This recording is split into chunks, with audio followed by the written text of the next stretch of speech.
I'm Jean West, and welcome to the new Localism. I want to read a paragraph written in an article published on Monday, November 24th, 2016, just days after the election in 2016. Republicans' 2016 election victories at the federal and state level suggest that cities and metropolitan areas will be increasingly on their own in making these investments. In contrast to the partisan gridlock that characterized much of President Obama's time in office, Washington is now poised for a burst of conservative legislative and administrative activism not seen in decades. In a few areas like infrastructure and defense spending, it is conceivable that greater federal investments will be forthcoming. But for the most part, the Trump era looks as if it will usher in a toxic mix of tax cuts, reductions in several types of entitlement spending, and policy shifts damaging to our long-term national interests. If this is the case, the responsibility for addressing major societal challenges will fall to local and metropolitan actors like never before. The title of this report is Why Cities and Metros Must Lead in Trump's America. The writer, who had that crystal ball, is Bruce Katz. Bruce is the inaugural Centennial Scholar, I guess that means the very first one, Bruce, the only at Brookings Institute, Brooklyn native, Yale Law grad. He and Jeremy Novak have co-written an intriguing book, The New Localism, looking at how cities can thrive in the age of Trump. Please welcome Bruce Katz.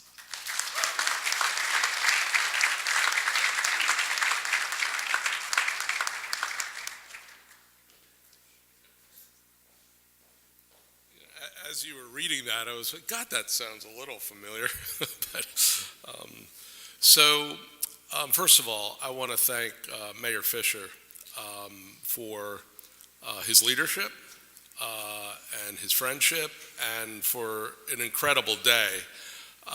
We've been touring and seeing things and talking about some incredible opportunities. And I've been coming to Louisville probably for about 30 years. And what is going on here is really quite remarkable along so many levels and dimensions. And in some ways, the best is yet to come, right? I think global companies, investors, national opinion, they've discovered Louisville as a place that is literally getting stuff done and has an enormous platform for inclusive and innovative and sustainable growth going forward. So there's a lot of people in this room who've contributed to that, and you should feel very good about where you are today and about the leadership that you have. This is a small statement. Everything has changed, right? We feel it every day. Globalization, economic restructuring, technology, demographic transformation, climate change. I hear there's a snowstorm coming. Everything has changed. And what we focus on in this book, and what many people focus on, is the political reaction to these systemic changes, right? The rise of angry populism, whether it's in the United States with Trump, or whether it's in Britain with Brexit, the Italian elections we had, the reappearance of xenophobia, right? Anti-immigration, right? So the focus has been on the political reaction. What there has been less focus on, the structural changes that to some extent have diminished the role of the nation state, and to a large extent has elevated the role of the city state. Because the way the global economy works today, more than it has ever worked in the past, is it wants agglomeration and concentration and co-location of certain kinds of assets, whether they're universities and mature companies and startup and scale-ups and talented workers and geographies with particular kind of amenities. So, and these are cities and core cities that exist within metropolitan areas, and they relate as much to other cities and global actors as they do to national governments. So there's been a structural shift in the world.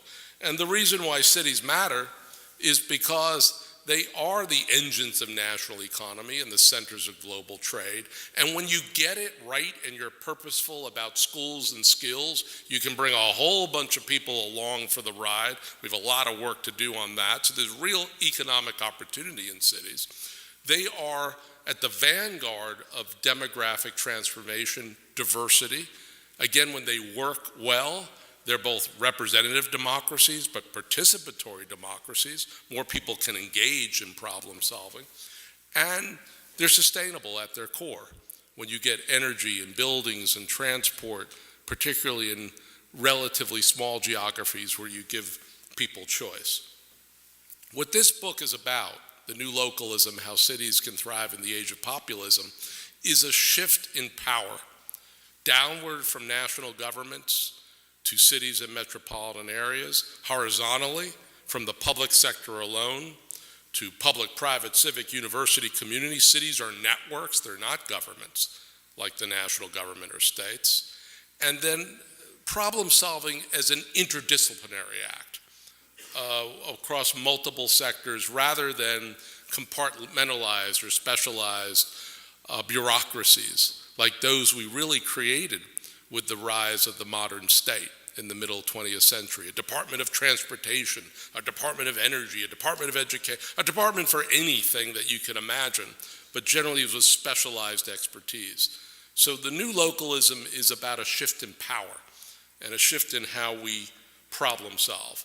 And we think it's a philosophy and practice for the 21st century because whether we're talking about environmental challenges or social challenges or economic challenges, whether we're here, whether we're in Europe, whether we're in other parts of the world, a lot of the sustained and effective and efficient solutions are coming from the bottom up, right? This is aligned and adapted to a century that is built on networks and built for networks. So if you're in a city world, a city-led world, an urban age, a metropolitan century, what you need are norms and models. So as Jeremy and I were working on this book, we were sort of on the hunt for models of growth, governance, and finance, because that's ultimately what's going to give you the platform so that you can problem solve at scale in a sustained way.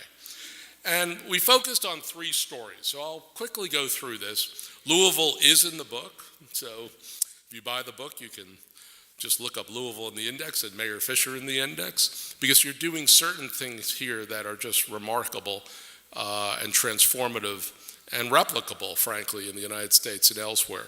But we focused on 3 stories. And the first story was a growth story about Pittsburgh. How many people have been to Pittsburgh, right? Absolutely gorgeous city today. Well, this is what it looked like back in the early 70s. You barely could breathe.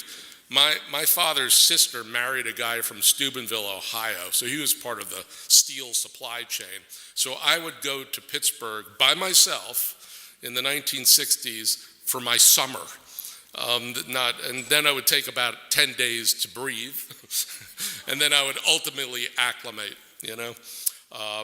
But in 1979, the steel industry collapsed, right? And overnight, tens of thousands of jobs were lost. And what our book posits is that the rebirth of Pittsburgh began with the 3 Mile Island disaster, this nuclear disaster in Pennsylvania. Because what happened is a bunch of Pittsburgh corporations had to begin to sort out how to clean up the mess. And they started sorting through all these different options, which cost hundreds and hundreds of millions of dollars just to assess the damage. Ultimately, they went to this guy, Red Whittaker, who was one of the first roboticists in the United States for Carnegie Mellon. And they basically said, can you figure out a cheaper way to just assess what the damage is in 3 Mile Island? And he and his group, called the Children's Crusade, were inventing movable robots at the time. At the time, you know, in the late 70s, you would go to a Ford Motor plant, the cars would come by, the robots would stand and spray paint on the car, right? That's what a robot was in 1979. These guys basically invented the beginning of autonomous vehicles. So they sent these flexible robots, mobile robots, into the basement of 3 Mile Island. They assessed the damage, and the rest is history. The reason why Pittsburgh became so effective and has become almost like the innovation playground of the world is because of its geography in part and because of its starting assets. If you go to Pittsburgh and you go to Carnegie Mellon and you fall out of Carnegie Mellon, you're in the University of Pittsburgh. If you fall out of the University of Pittsburgh, you're in the University of Pittsburgh Medical Center. The spatial geography of innovation in the world today is essentially like a square mile. US, by the way, is 3.8 million square miles. We're a fairly large country. But we're powered by these small, incredible hothouses of innovation where our universities and mature companies and our innovation ecosystems are. So that's what Pittsburgh started with. A 19th century, early 20th century geography that is revalued for the 21st century. And because of very smart and sustained investments by philanthropy and corporations and universities and the national government when it was functioning, they have basically become first movers in these 5 next generation technologies. Whichever city gets on the front end of a next generation technology is going to have a run for a generation or two. And there's about 5 of about 12 or 15 next generation technologies, which basically in the next 10 or 15 years will amount to about half of global GDP.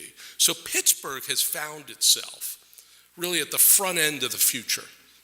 Right? Because when the steel industry collapsed, they basically invested in the future.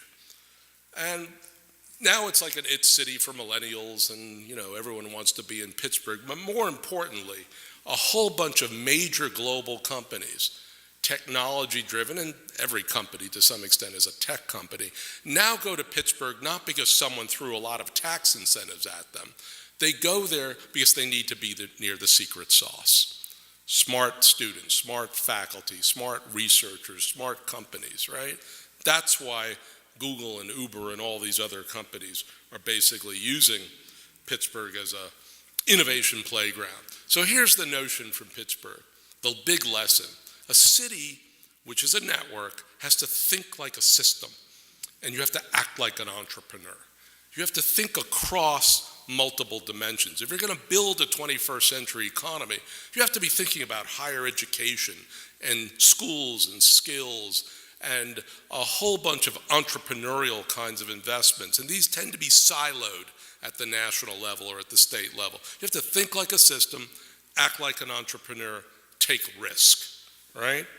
And Pittsburgh's made the move from being a rust belt to a brain belt, because that's how you're going to be on the platform for next century growth.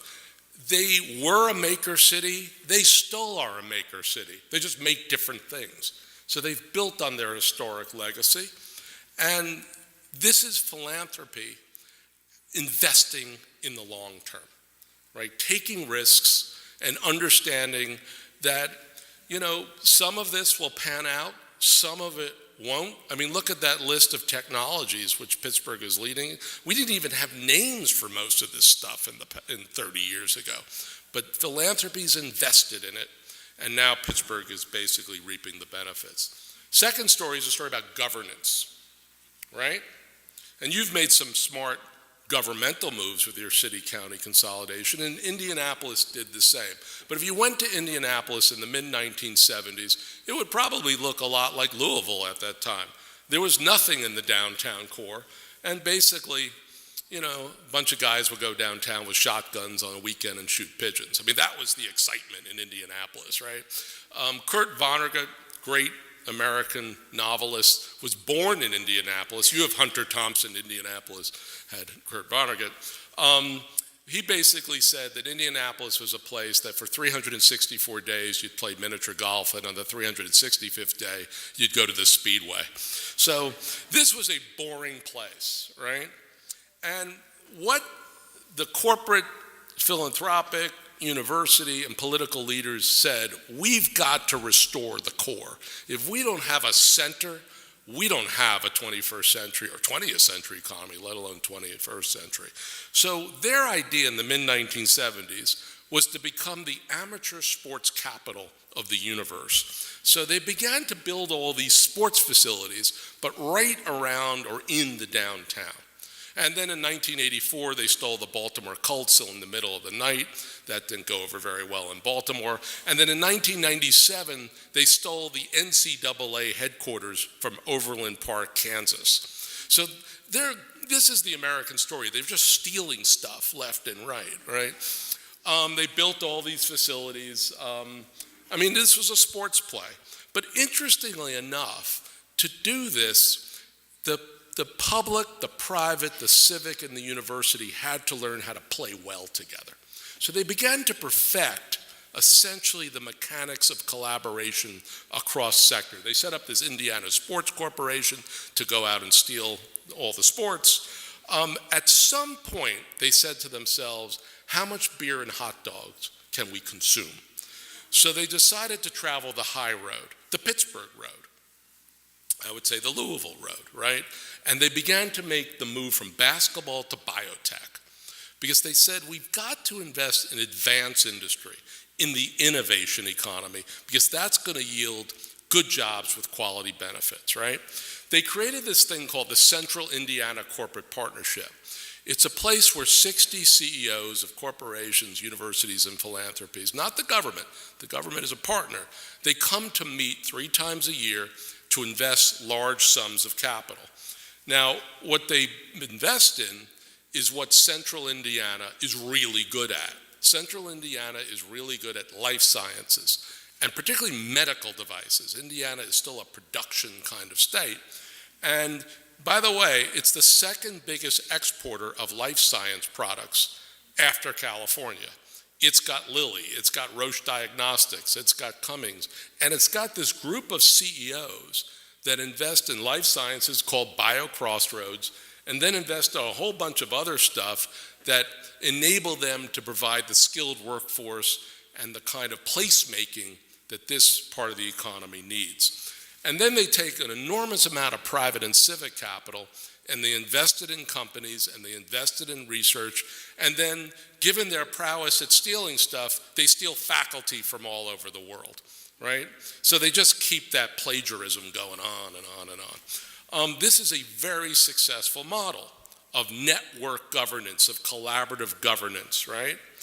And their motto, taken from the mayor of West Sacramento, so they didn't invent it, is to be an ecosystem rather than an ecosystem, right?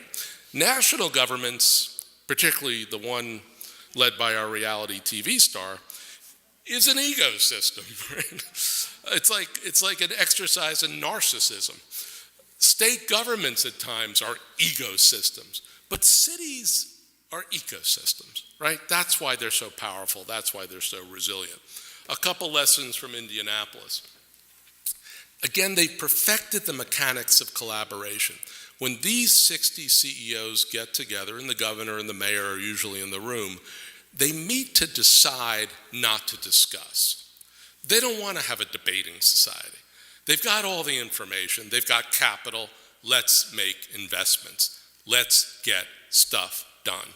So that's the mechanics of a different kind of collaboration. They operate at the district level, the neighborhood level, the city level, the metropolitan level, and because they're politically smart, they operate through the entire state of Indiana.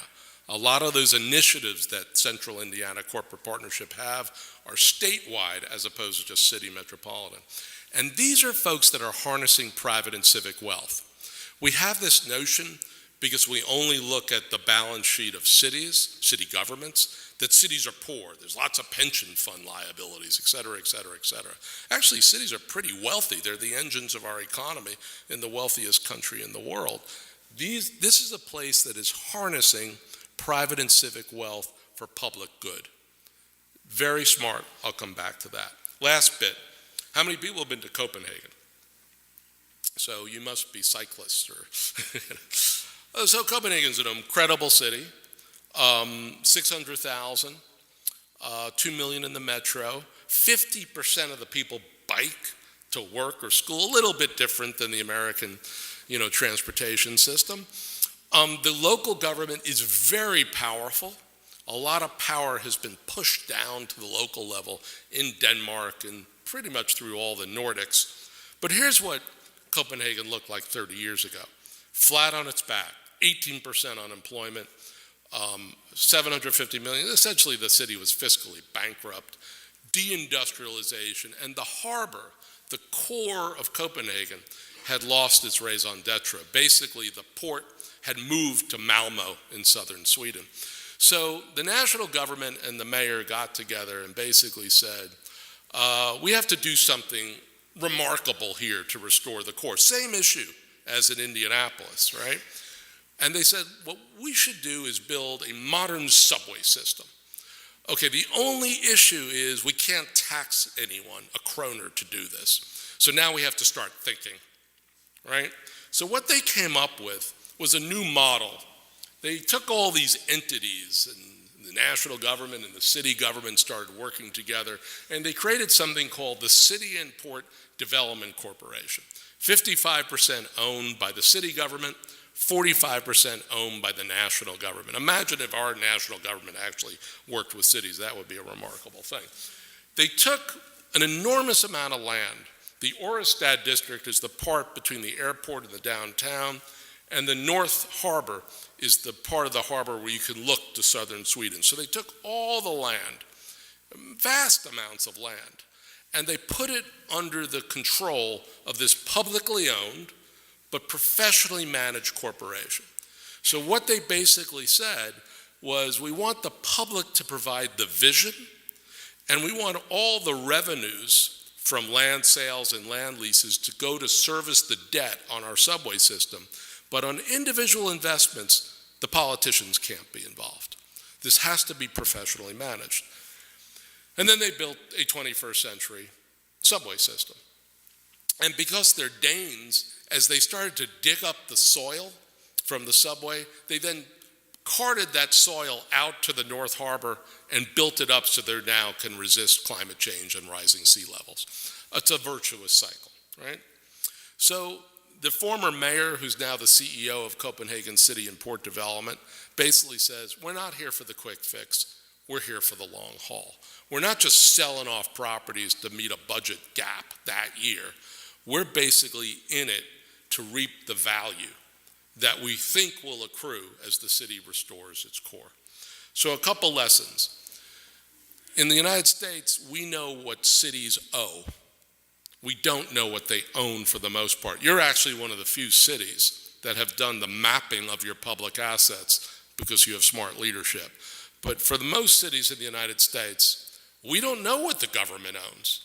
And by government, we're talking about states, cities, counties, port authorities, airport authorities, stadium authorities, convention authorities.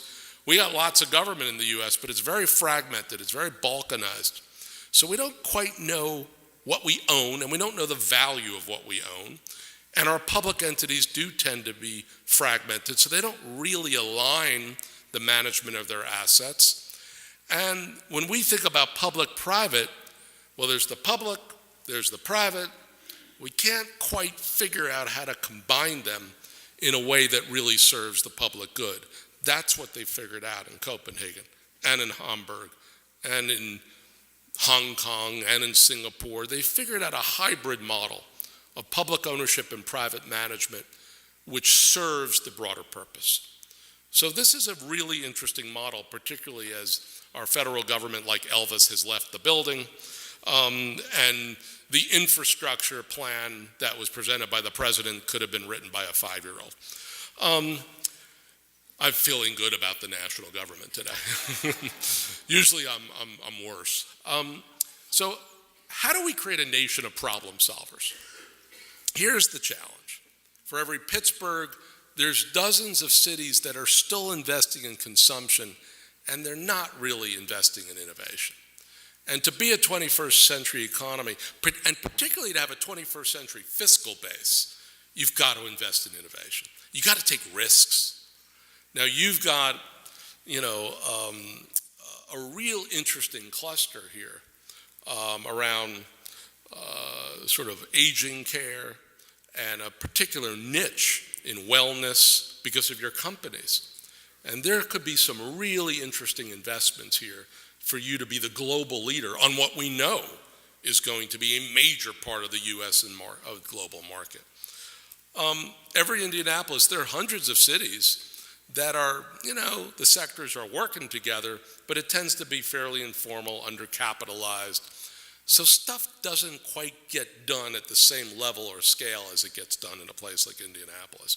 And for every Copenhagen, there are thousands of places that don't understand the notion of public wealth, right? That the fact that the public owns, in some places, a quarter of the real estate, it's just not leveraged to a point where it can be invested in things like infrastructure or early child education or affordable housing so that we can lift all boats. I mean, interestingly enough, in New York City, wealthiest city on the planet, the subway system has a $111 billion retrofit need.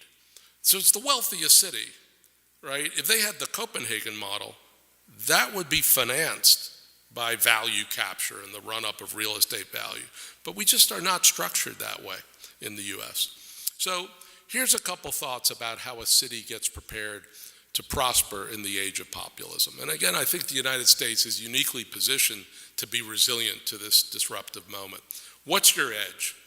What is your place in the global economy? And don't say, oh, we're going to be the Silicon Valley of... You're not. Silicon Valley is a unique place in the world. But you can be the best 21st century version of yourself.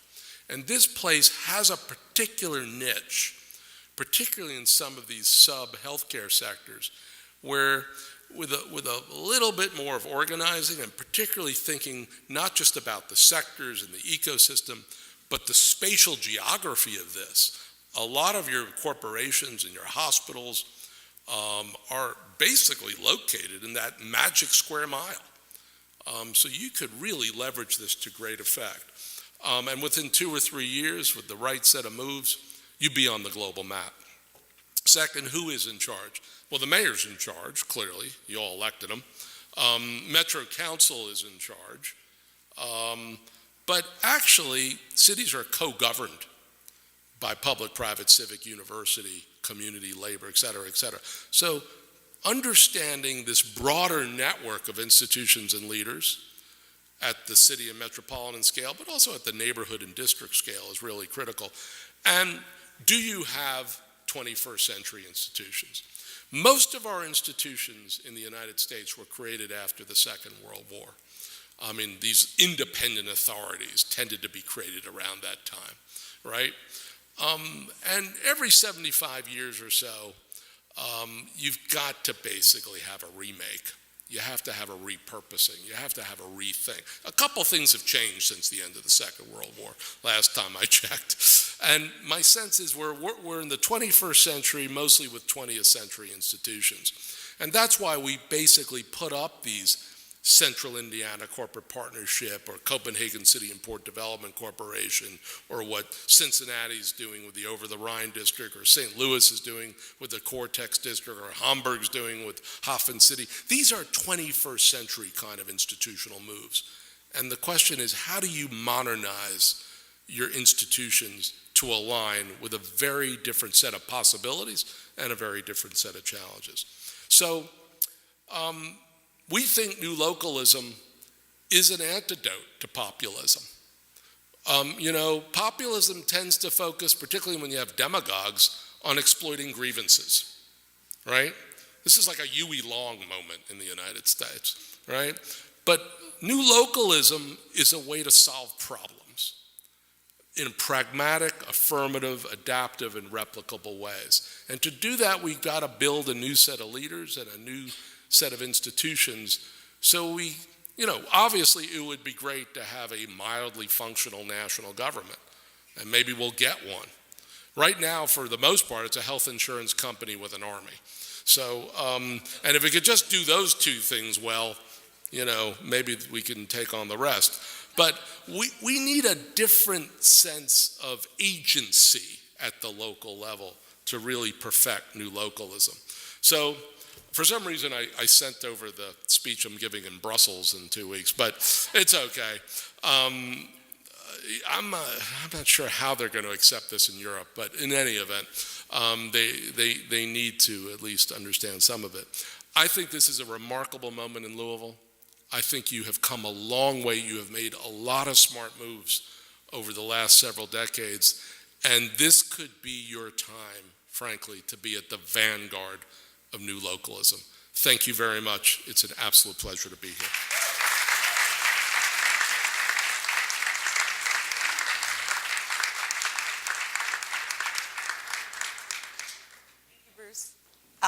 At this time, we'd like to welcome Mayor Greg Fischer to the stage, and this is how it's going to work.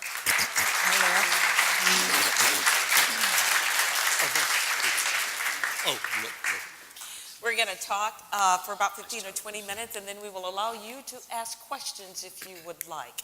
Notice there are 2 microphones on each side of the audience, so when we open it up to questions, please feel free to walk up to the mic and speak. This is the book. It's in the back if you want to buy it. And Bruce is right. Mayor Fisher's all over it. So you two work together. So describe, Mayor, when you go with Bruce to cities, when you all do the talk, what is it you tell them about our city? Like, what is our purpose?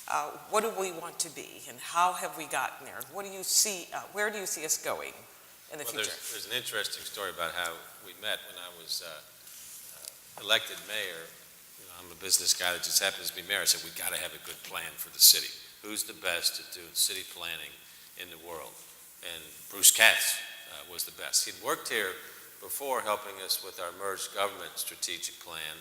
And I met Bruce through David Jones, Mary Gwen's husband. And so we went to Chicago to say, we're going to try to see if he'll do our plan. I asked him, and he was like, summarily dismissed me. It's like, I've moved beyond that work, is what I believe is what he said. It's like, okay, I'm feeling really good about myself right now. But he said, but we have seen around the world right now, there's a new type of planning going on, and it's regional economic planning. That led to the Bluegrass Economic and Advancement Movement. So the regional economic development plan between Louisville and Lexington, where metropolitan economies are seen as the investment places in the world, was spurred by Bruce and the good work of Brookings, which we really appreciate that. We've since worked with Brookings on their global cities work, branding ourselves, our workforce activity, and our summer works as well. So when Bruce and I have worked together in London twice, Copenhagen, Stockholm, so he always trots out an American mayor, and in Europe they think we have something to say. But one of the things we focus on is what are those areas that we're working on that demonstrate kind of the cross-functional nature of living in a city. So Bruce talked about, there's Department of Transportation, Education, Housing. People don't live like that, right? They live across these clusters. So one of the areas that people like to talk about is the work we're doing with compassion, for instance, trying to lead with human values, and then we get into all the strategy stuff. On more of a strategy level would be our Cradle to Career work, which Mary Gwen is here, has been very involved with, where we started with our 55,000 degrees postgraduate degree attainment workforce goal that has morphed into this system of lifelong learning that has the private sector, it has the public sector, it has education, it has foundations, it actually has how people live. And so in the European cities in particular, kind of working in that way is hard for them. Their governments are much older.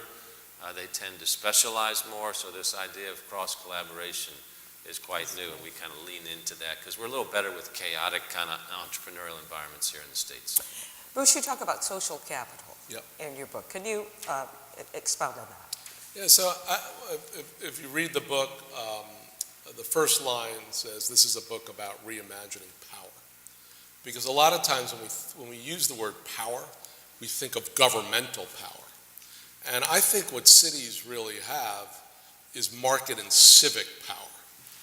And this is where social capital comes in. Because if you look around your city, you have so many stakeholders from multiple sectors, multiple disciplines, and they're all cracking at problems in interesting and innovative and in many places novel ways. And it's really what the mayor says, when you can actually get everyone moving in the same direction, as you've done with this Cradle to Career effort, I mean, you're talking about investments in early childhood education. You're talking about smart K through 12. You're talking about college achievement and workforce training. A lot of that is because different institutions and leaders are using their social capital to help solve problems in an effective and efficient way and to join up with others who are doing the same. So I think that's, we're talking about civic power. Yeah, so you're saying that the social capital of family, familiarity, engagement in everyday efforts and activities, counteracting forces of distrust emerging from fears. So, Well, at the end of the day, for a city to survive, there has to be trust in institutions. There has to be trust across people and families and at the community level. To a large extent, the crisis we have in the United States right now is a loss of trust. We don't trust our national government. We don't trust our states. States are an odd vestige anyway, but they are one of our constitutional sovereigns, but I'm not sure you would invent the 21st century with a union of states. But where trust happens is here. It happens at the local level because there is familiarity. People are close to the ground. They're close to problems. You can't escape problems. You see it every day, all right? And then you see the fruits of your labor. And when you actually do things and you do it in an effective and quality manner, that's when people begin to re-engage. And so, social capital and the ability for us to engage together as people and move away from a culture of isolation, which unfortunately many people in this country sort of suffer from, I think that's a city phenomenon. And there's some fascinating ways now that cities can grow trust using technology. So when you think about technology, in many ways it can drive people apart. So, but how can you use the city? And I think the purpose of a city is to serve as a platform for human potential to flourish. So that's how we define compassion, respect for people, so their human potential flourishes. So let's say we have a problem in the city with air quality. We're in the Ohio River Valley, our air gets stagnant. How can we utilize our most valuable asset, our people, to build trust? We asked for 1,000 volunteers for our Air Louisville project so that we could equip their asthma inhalers with a GPS device so we could understand where people were using their inhalers. You can go online and see the heat map of where these hot spots are, and then we mitigate those areas by changing traffic patterns, by introducing vegetative medicine. We call that trees and shrubs. Vegetative medicine just sounds better. And then do a large experiment. Like if you see across from Oxmoor with St. Margaret Mary, you'll see this massive wall of vegetation. St. Margaret Mary works with us on a science project where their kids have blood samples taken, and you see lowering levels of toxicity in their blood because of the vegetative wall. We're going to launch a project called the Green Heart Project with the Nature Conservancy, planting 8,000 trees in South Louisville around Churchill Downs and study environmental cardiology effects using environmental medicine over there. So what happens is these would not happen if we could not crowdsource the data with sensors that people are using through the web, get kind of a macro understanding of the problem, do macro mitigations, but that have individual interventions. So in the Air Louisville project, we found that people use their inhalers an average of 0 to 22 times a day. The average was about 2. So we had a respiratory therapist call the high users, and we end up seeing a reduction of 72% of the inhalers by people with asthma, 62% by COPD. So think about that. The government is calling you to help you with your health. And we did it. So what this did was increase what we call horizontal trust, trust between people, and then vertical trust, trust between people and their institutions, government, media, etc. While we're living in a world right now, arguably a country where people are trying to destroy trust. You're different than he is.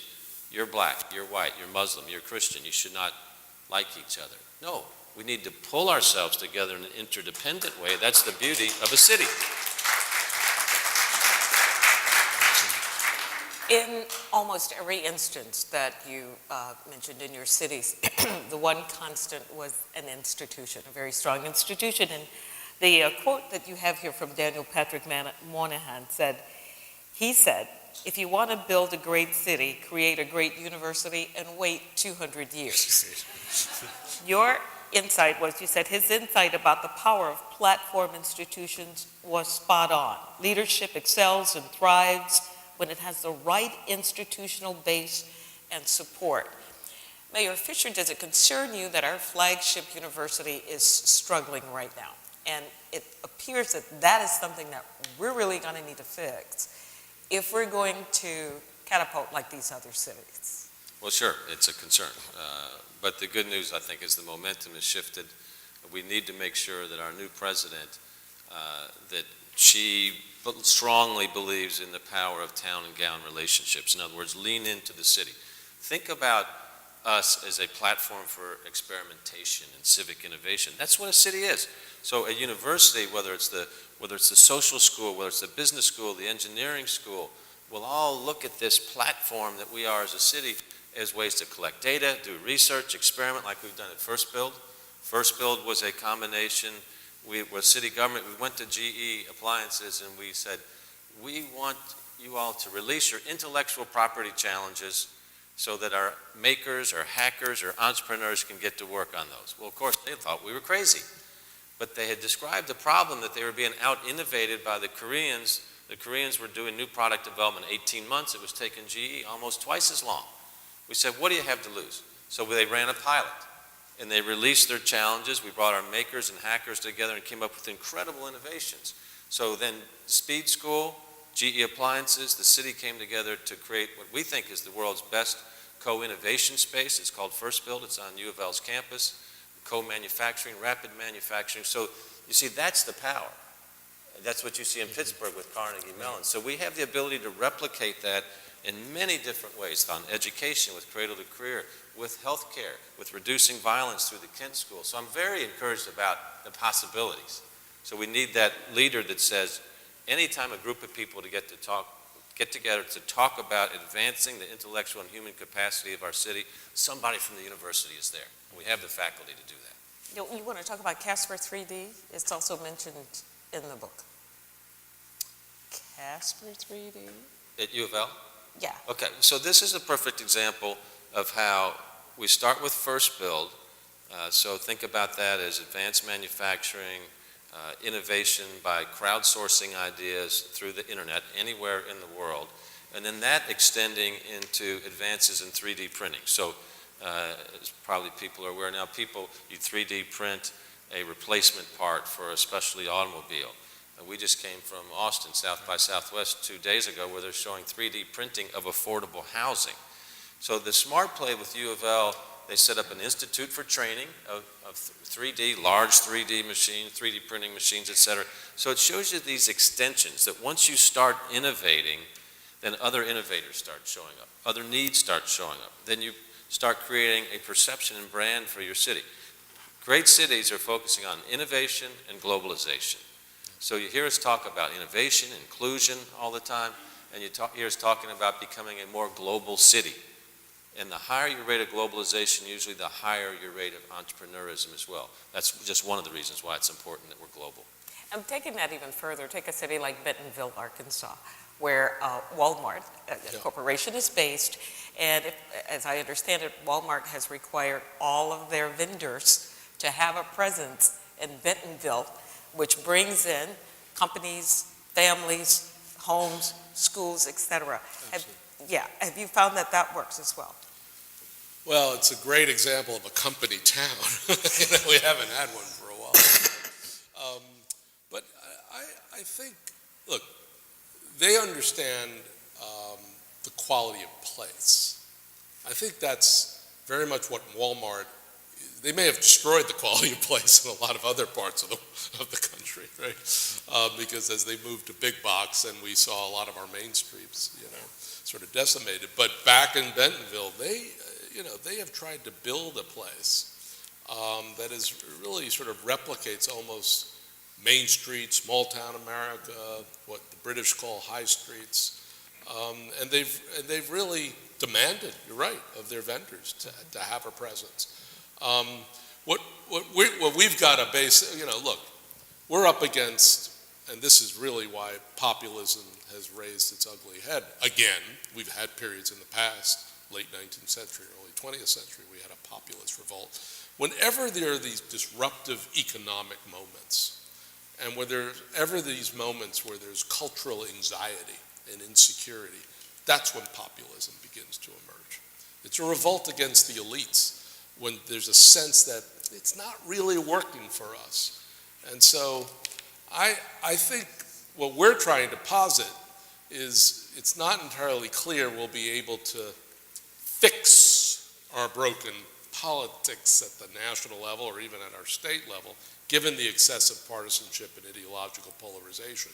But we could, at the local level, show a kind of affirmative, pragmatic problem solving that is very much quintessential of the United States. It goes back to de Tocqueville in America, right? Voluntarism, multiple sectors, people just cracking at the problems. And if we do enough of that, we'll reverse engineer the country. We'll basically then create policies from the bottom up and practices from the bottom up, both for national and state governments to follow, but ultimately for global capital to engage. So think about like what Bruce just said from a political standpoint. That was a very erudite, thinking man's way of solving a problem. Okay, so that's one way to approach a problem. Another way is to create division between people to kind of put the flame of the fire on these grievances. That's another political strategy. So you see those political strategies playing out. The grievance strategy is easier to do at the national, the federal level. The local level, you got to get things done. It's like we know we have to move from here to there. And the grievance approach gets exposed very quickly. So when we think about where we're trying to move our country, those are two different ways to look at it. And I think one of the things Americans particularly aren't very good at is to say, let's talk about these grievances. And what are we doing about them? Let's take Eastern Kentucky. America was very happy, let's throw out the environmental issues, but America was very happy with coal country as long as they supplied us with cheap energy. Natural gas comes along, coal's out of favor, we say thank you very much to Eastern Kentucky and basically leave 30,000, 40,000 coal miners out of work. And you're supposed to just kind of figure it out. You think you'd be angry if that happened to you? So it's not we're not thoughtful as to how we're going through these major transitions in our economy, and we're choosing to do that as a country. Other countries go through, okay, there's an assistance program we're going through here. It's a 4-year program. You got housing, food, education, security while we go through that, because that is a grievance that is worth us listening to. And I think that's something for us to think about politically in terms of how we're going through these upheavals. There's going to be more and more of them because of a globalized, highly technical economy that we're in right now. And I think the peace of our country, in terms of everybody being able to get along with each other and have this common American identity, is really at stake here. We have an opportunity in America to demonstrate what a highly diverse, highly pluralistic, highly creative, entrepreneurial country can operate like in the 21st century if we kind of recognize this commonality. Or the other choice is that we just eat each other up.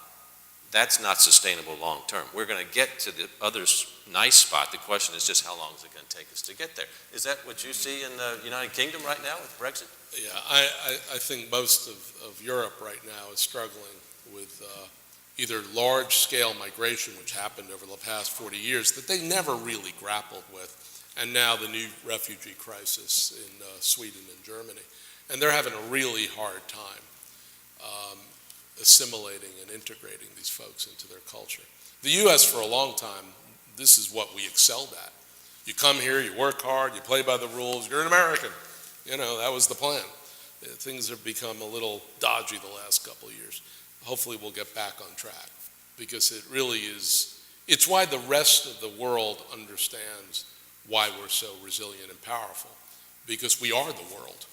I mean, everyone is from somewhere, except for the Native Americans, right? And you know, so we have to just get back on track here and provide our citizenry, particularly during these periods of disruption, with the supports and skills they need to succeed. Okay, thank you. Let's open it up to questions. If you have any questions, please make your way to either mic and let's hear it. If you could just say your name first and then ask your question. Yes. Yeah, hi, my name is Tom Stevens, and one of the questions I had is, so I've got family that are from Western Pennsylvania who all left and are now moving back there. I grew up in Michigan, Detroit Red Wings fan, and Indiana. Never wanted to go back to Indianapolis, sleepy town. Now I look at it like, things are really happening there. But I chose Louisville. But you see a lot of those places where that innovation has happened, and it's come out of extreme need or necessity. And I think in Louisville, we got so many great things going on, and the mayor talks about this all the time. So where is that, either from the leadership standpoint or from other cities, where is that kind of linchpin, that leverage that says we have to do something? Because for as a city like Louisville, there's so many great things that we can almost be comfortable sometimes because there is so many good things here. We don't have some of those extreme challenges. So where does that leverage or that push for innovation come from? And frankly, a pretty great place at times. Well, we all have a quiet crisis in the United States, right? Because, the national government is on a frolic and a detour. It's not clear that they're coming back anytime soon. And just think of this, right? Because when you think of the national government, when I was in the national government, I was chief of staff at HUD, we had enormous amounts of discretion to make decisions. And some of the discretion we used was actually to invest in Louisville and some of your public housing transformation. A small community foundation anywhere in the United States has more discretion today than a cabinet secretary. So the crisis we have is, how do you build a country or rebuild a country and withstand all these pressures of globalization and demographic transformation, et cetera, at a time when the national government is checked out and most states are checked out. So we have a crisis. It's a crisis of governance, really.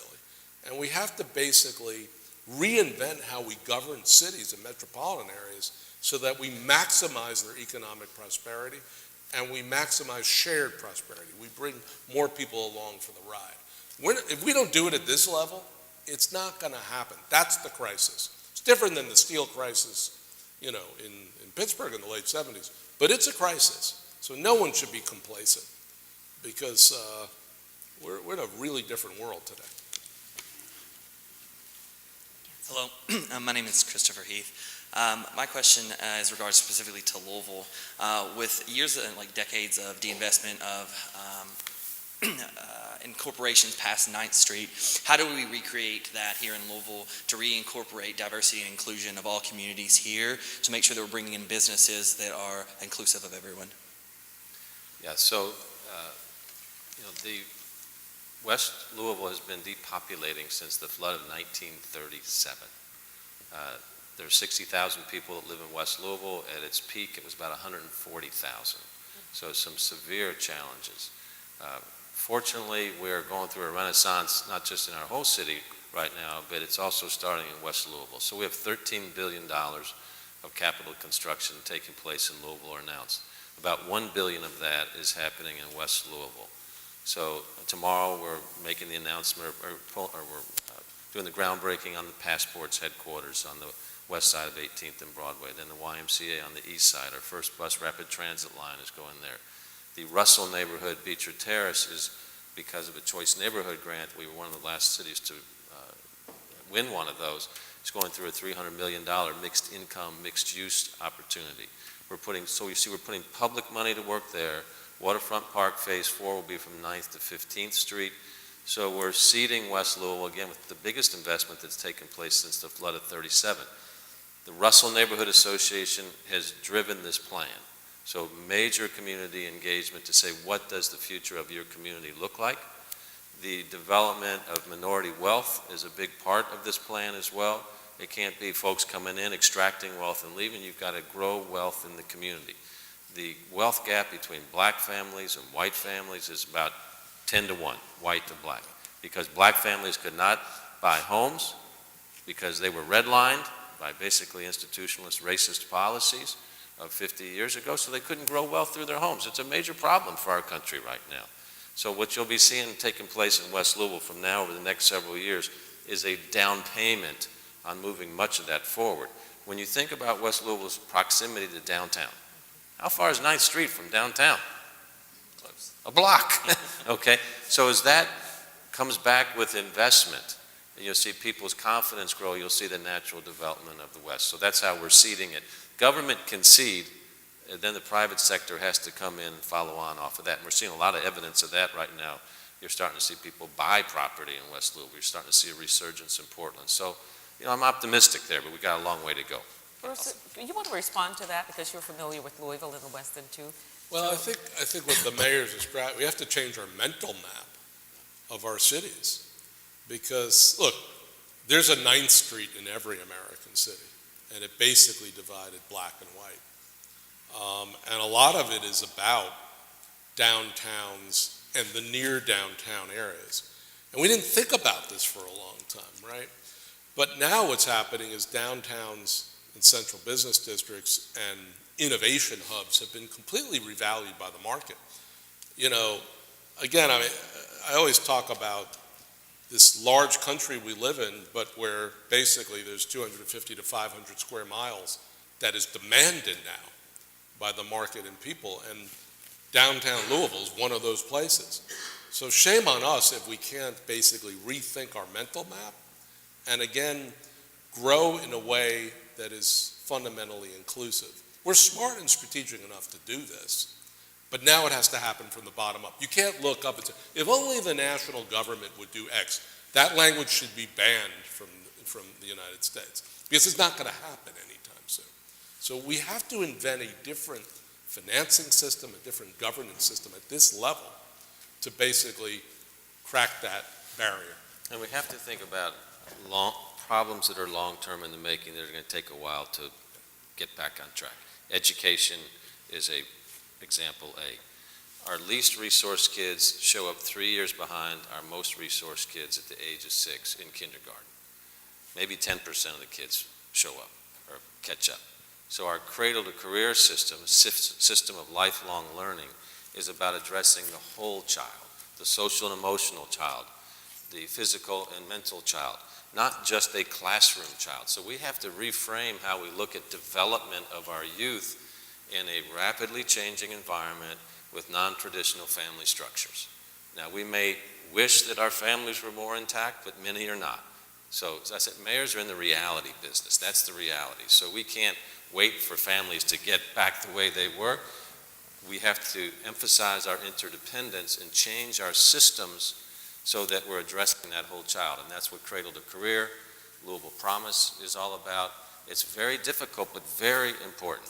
That's a generational play, that if you can get the development of the whole child and then have a college scholarship waiting at the end of high school, that changes someone's outlook. We know the number one correlator of whether someone's going to improve their social mobility is whether or not they have a certificate for skills, a 2-year degree or 4-year degree. There is no disputing that. So how do we get more people more prepared to have the skills to participate in the 21st century workforce? So while we do these very important strategic and tactical plays around innovation districts and opportunity zones, we have a collective responsibility to go to work on raising the whole child. Yes. Hi, I'm Bo Wright. I work for an organization called Strong Towns. 2 quick critiques, but these are critiques. Overall, I think what you have to offer is incredible. So 2 quick critiques. We look at the financial solvency of cities and towns all across the country. And one of the critiques, first critique I'd ask you to respond to, is in my experience, most cities and towns don't. You said they know what they owe. Most cities and towns don't account for a lot of their liabilities. For example, streets and roads are huge liabilities that they don't have the money to pay for, and almost none of the cities we've looked at are accounting for those. And that's towns and cities across the country of all sizes. I was in Kansas City last week meeting with the mayor there, and same story there. Second critique, kind of related, is we as a federal government post World War II made some really dumb investments kind of sprawling out and creating suburbia, investments that didn't pay for themselves and have created long-term liabilities for municipalities. What I see in traveling around the country, meeting with leaders and city leaders, is mayors and city leaders making some really dumb investments, but now focusing on the urban core. So it's basically taking a top-down, what we call orderly but dumb model in suburbia and focusing that model on the inner core, which may be an improvement, but it's still making some kind of dumb investments. Instead of focusing on what we call kind of the dollars and cents, like what are the small investments in neighborhoods that we can make? So just take one example, and then I'll end. I live in Old Louisville. We love the neighborhood. We think it's great. My wife and I moved about 6 months ago. But if you look at like the bus stops, so I don't know the percentage, but maybe like 60, 70% of the bus stops run through Old Louisville. So a lot of the interchanges are in Old Louisville.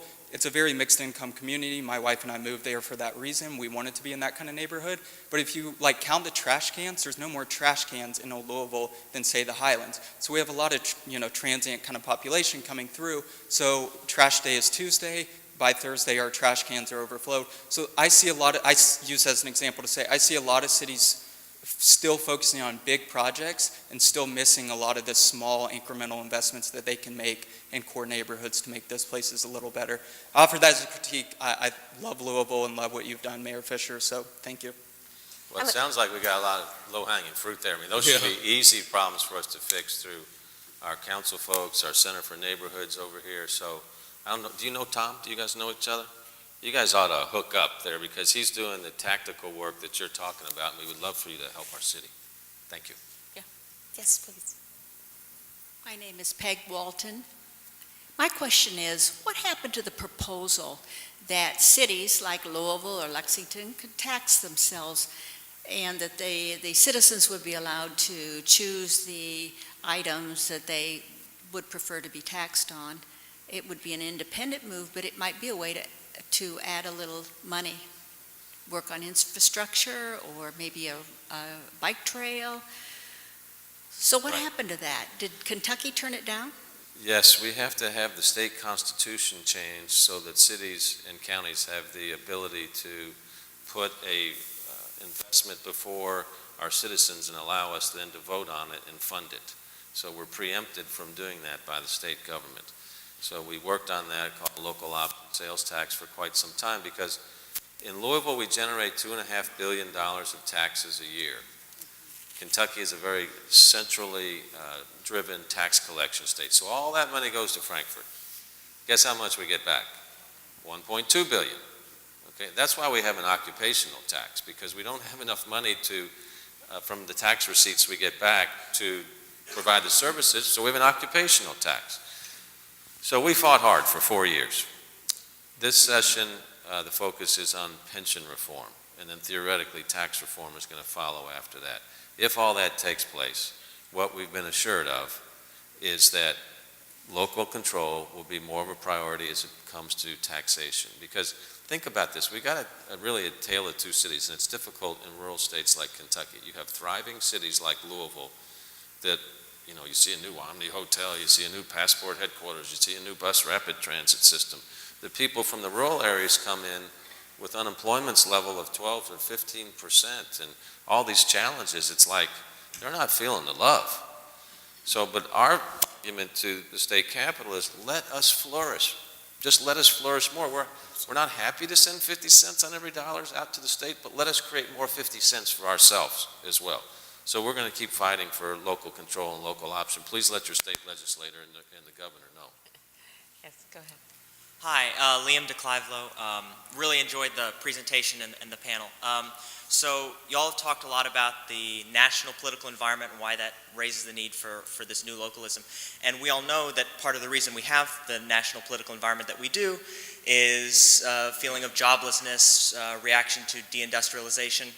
And these things are only going to get worse with automation and the robots taking the truck drivers' jobs and the fast food workers' jobs. So what role do you think cities can and should be playing in getting all these workers who are going to be looking for jobs, not even into new brainbelt jobs, but into these jobs that already exist that don't have enough people applying for them? We know all around the country there's thousands and thousands of jobs that these companies are saying, we will hire people, we just don't have the skilled people to hire. We don't have workers to fill our jobs. So what role can cities play in matching those two things up? Look, I think cities at the end of the day succeed if they have effective schools and skills. I mean, they are essentially the educators of the next generation workforce. It's actually interesting because in most parts of the world, education is national. In the U.S., it's local.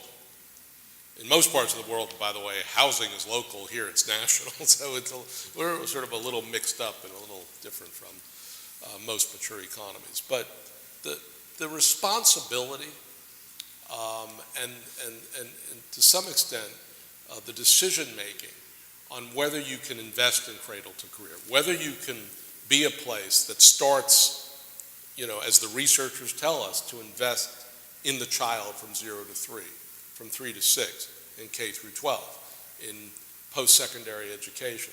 That's what we have to basically do. We have to perfect a system that equips people with the skills they need to participate in the 21st century. I actually believe that the pessimists about technology are wrong, as they've been wrong before. We've been through massive technological upheaval and disruption in the past, and in the end, yes, a whole bunch of jobs disappeared, but a whole bunch of other jobs appeared. And I think we have to basically understand we're probably going through another period like this. But it's fundamental that we equip our citizens with the skills they need to succeed. Now, that is going to require more investment at the local level. And by the way, kids compared to bridges and roads and tunnels are cheap. The per unit cost of investing in an early childhood is actually not that much. We should be in the wealthiest country in the world able to afford this, even at the local and metropolitan level.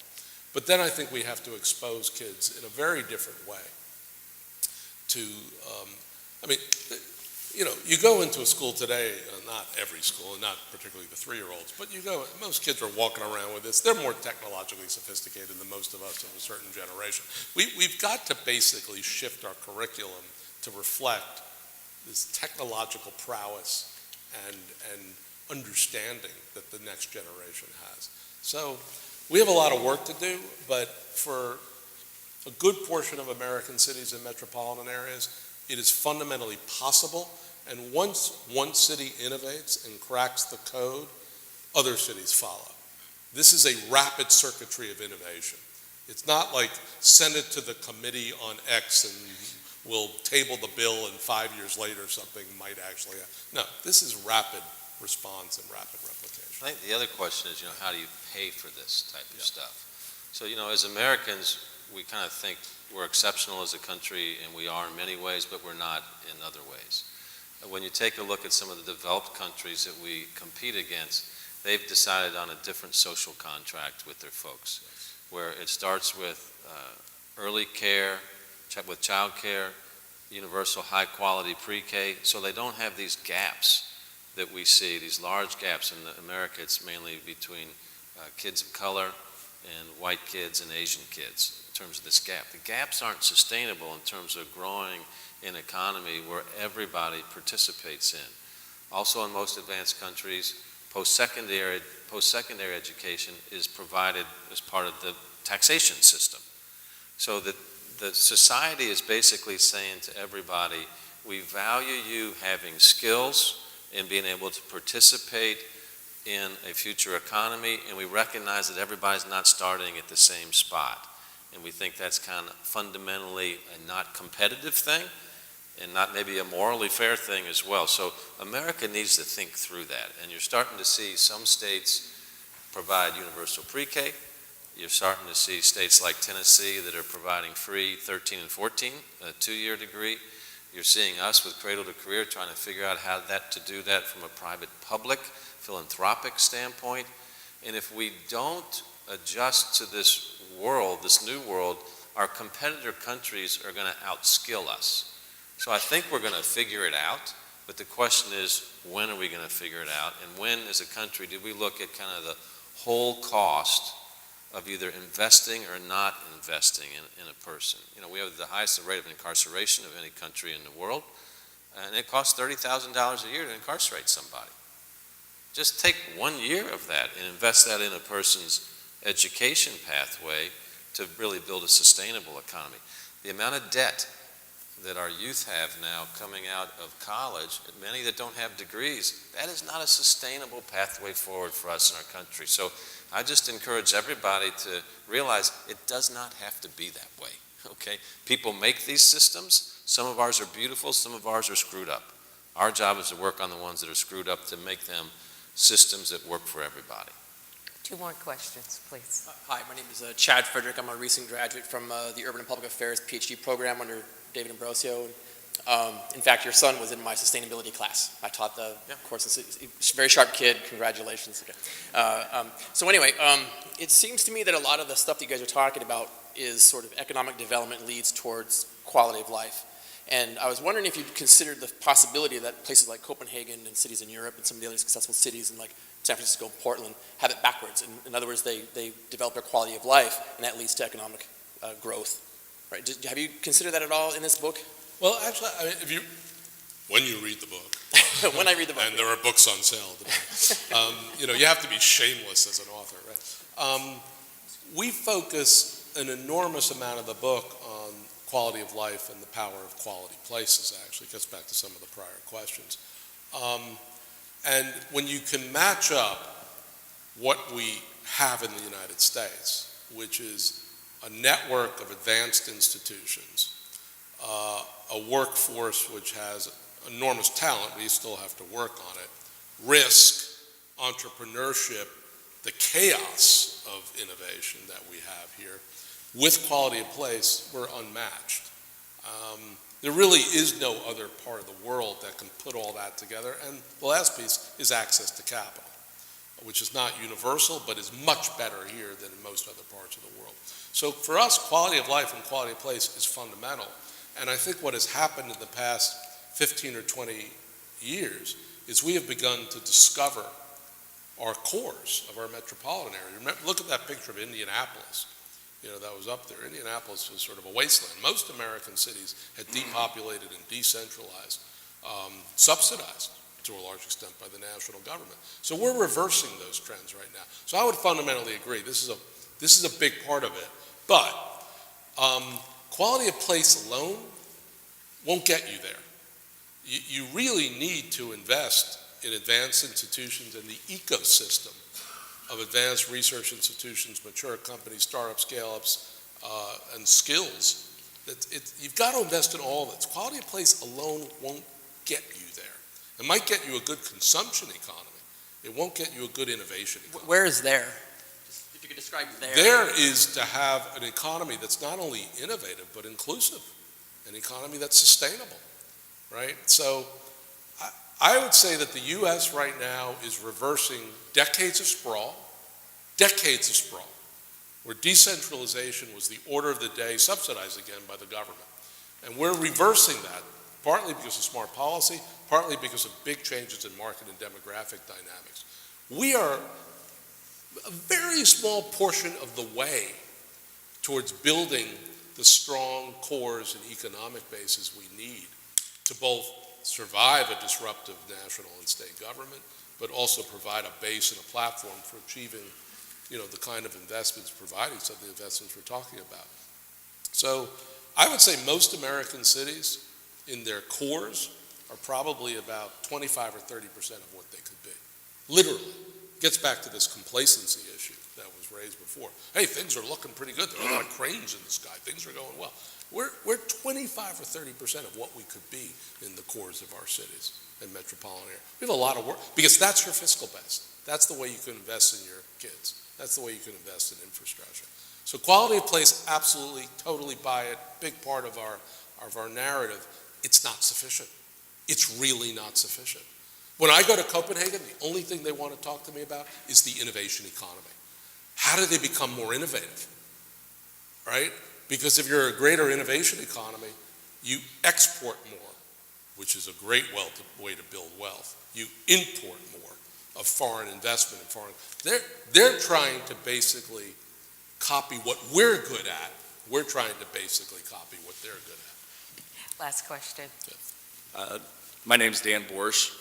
I want to say I absolutely agree that cities are the organizational structure of the future and the power in the city.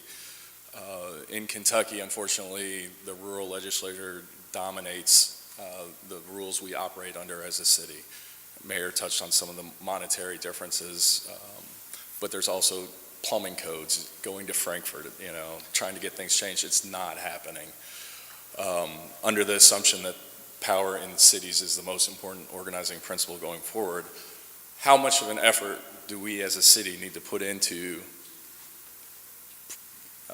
exercising our power at the state level and changing those dynamics? Because, Louisville's not suddenly going to change Washington, D.C., but we realistically can change Frankfurt. And how much do we go to bat based on you and my belief that cities are the most powerful opportunity to change the dynamics of economies? Dan, that's a great question. I think the real test for us is going to be if the legislature takes on tax reform, will the metropolitan caucuses gel more than a Republican-Democratic thing, right? Because when you think about Louisville, Lexington, Northern Kentucky, the tax-generating areas of the state, it shouldn't be a Republican-Democratic thing at that point in time. It's like the way I look at it, you're a business guy, I'm a business guy. We are the lead products of a company that just happens to be called Kentucky. If you want your company to grow, you invest in your lead products, and you give us room to invest like this. So if this tax code changes, it needs to give us more freedom and local control so that we're actually growing faster than we are. We're competing with a lot of cities, as you well know, that have a lot more revenue tools than we do to build their quality of place that attracts talent, that then companies move to grow there. So if we're working on that, I would encourage everybody in this area to think, how do we grow opportunities in metropolitan areas? It's not a win-lose. The more we grow, the more that we're going to be sending out into the state for them to grow as well. So that's going to be our big test. Can we take on this rural-urban divide and build a strong metropolitan political caucus? I would just say, perfect is the enemy of the good. The first thing is to make sure the national government and state governments do no harm. I grew up in the 60s where I looked up, and you remember that they used to have that show on Saturday morning called Schoolhouse Rock. Oh, yeah. How a bill goes to Capitol Hill. That was an interesting period. It doesn't really work like that anymore. But first order business, do no harm. Don't preempt smart action, and believe in local control. Actually, which is a conservative principle, right? And it goes back to the founding of the Republic. We really have to get back an understanding that that is the sort of path to prosperity for a good portion of the country. The second thing is for cities to exercise market and civic power. We are not leveraging, either individually as cities or collectively as cities, our market and civic power. That means we have to harness private and civic wealth to a much greater extent than we have in the past, and we have to unlock public wealth. So, yeah, it would be wonderful to live in a country where the national government was semi-functional and states were respectful of the economic power of their core metropolitan communities and understood the connection between metropolitan prosperity and rural prosperity. But we may be in for a long haul here before we get back to some balance. And so I think we're going to have to create a different path with a different deployment of power. And over time, it's the best of all possible worlds. So. Can I just add one thing real quickly? I think we're at a different time, too, when you think about the power of a social revolution that needs to take place around gun safety, for instance, and you see what the kids in Parkland, Florida are doing, and you've seen the kind of changing of the minds in D.C. about what's going on. It'll be really interesting to see what's going to take place on that. That's true. The NRA membership wants all of these common sense reforms, but their leadership is kind of off the reservation. That's one instance. When you think about immigration reform, and the dreamers, and the fact that over 80% of our country wants that issue to be resolved, but our leaders are not listening to that. What does this revolution look like where leaders are listening to their constituents again? And that's unclear, right? Is money going to continue to run the show? I'm not a career politician, but I can tell you, the moneyed interest and the lobbyists are what run the show for many people to get reelected. So who are these elected officials going to listen to? Are they going to listen to the people on common sense gun safety, on immigration, or are they going to listen to their paymasters? And I think ultimately that paymaster strategy does not work out, because in today's hyper-connected world, there's going to be more and more people voting for and activating for what they think the future of our cities and our country should be. So that makes me optimistic. All right, well, thank you very much for your questions. Thank you for your time and attention. Bruce and Mayor, very enlightening and thrilling. Thank you. Bruce's book is in the back. I'm sure you'll be signing them. I'd be honored if you'd sign mine. Yeah, I will sign it in Please buy his book. And be sure to check the website for other authors. Thank you.